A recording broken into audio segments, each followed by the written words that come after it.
Ya, pemirsa, sementara itu pelaksanaan WFA yang diterapkan pemerintah pusat saat ini telah mampu memangkas biaya perjalanan dinas hingga 50%. Oleh karenanya, Gubernur Sumsel berharap supaya kebijakan WFH bisa terus dilanjutkan. Kebijakan work from home atau WFH dari pemerintah pusat setiap hari Jumat sebagai upaya menghemat penggunaan BBM secara nasional dinilai Gubernur Sumsel Herman Deru cukup berdampak positif di Sumatera Selatan.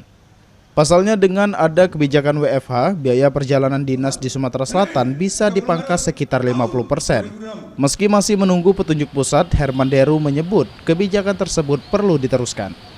Di Jumat itu, jadi kita monitor ini masih layak dulu diteruskan, tapi kita nunggu kebijakan nasional juga bahwa WFH itu ternyata memang efisien. Walau ada WFH, OPD yang berhubungan langsung dengan masyarakat tetap masuk sehingga pelayanan publik tidak menjadi terganggu. Eki Syaputra, Pol TV.